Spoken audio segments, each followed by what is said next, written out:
Si, en terre nigérienne, les chefs d'État ont placé leurs discussions sous le thème mise en œuvre de la zone de libre-échange continentale africaine ZLECAf en terre éthiopienne,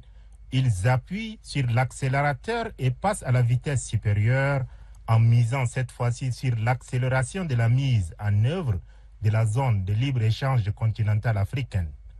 Au siège de l'institution continentale, dans la grande salle de conférence Nelson Mandela, la cérémonie d'ouverture qui a vu la présence des délégations venant de 54 pays membres s'est déroulée en plusieurs séquences. En levée de rideaux, l'on note l'arrivée de différents chefs d'État, dont celle du président de transition, président de la République, chef de l'État, le général Mohamed Idriss Déby Itno,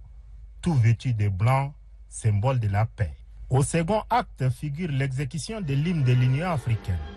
Souhaitant la bienvenue aux invités, Moussa Faki Mahamat, président de la Commission de l'Union africaine, dira que la présente session se tient dans un contexte international marqué par des incertitudes inquiétantes nourries de conflits géopolitiques,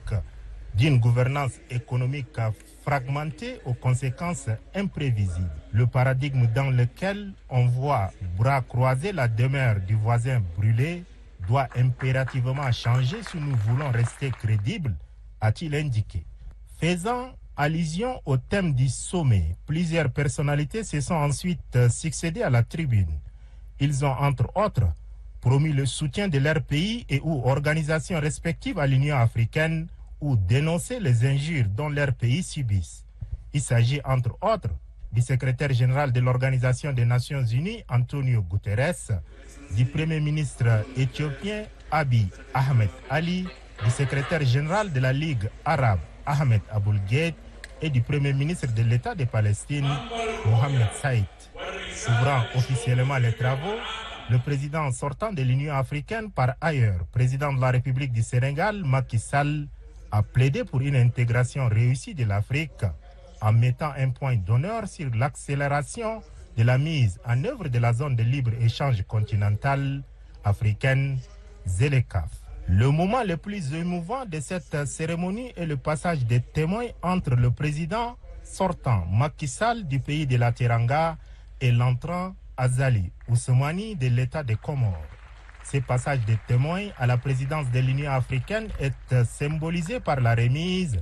au chef d'État comorien du fanion de l'Union africaine et d'un marteau. Après cette belle image d'alternance entre l'Afrique de l'Ouest et de l'Est, le tout nouveau président en exercice de l'Union africaine, Azali Assoumani, prend la parole. Il a du haut de la tribune de l'Union africaine exprimé toute sa reconnaissance à ses pairs pour la confiance placée en sa modeste personne et a promis diriger l'institution continentale avec le concours de tous pour réaliser les rêves des pères fondateurs. Après la traditionnelle photo des familles, les chefs d'État et de gouvernement se sont retirés pour délibérer à huis clos sur les différents points soumis à leur appréciation.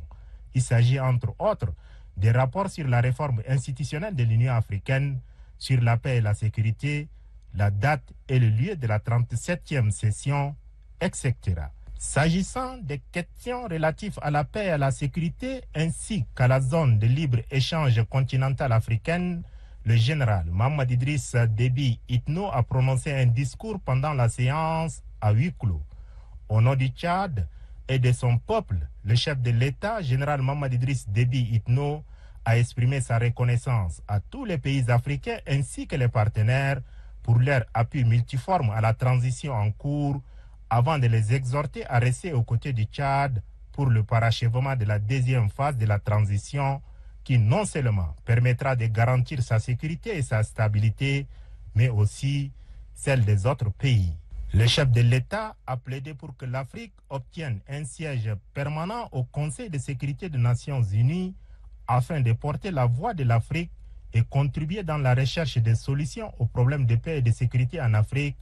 et dans le monde. L'Union des Comores écrira pour compter de ce samedi 18 février 2023 une autre page dans le livre de l'histoire de l'institution panafricaine avec, bien entendu, le soutien du Tchad et de son président, le général Mohamed Idriss Déby Itno.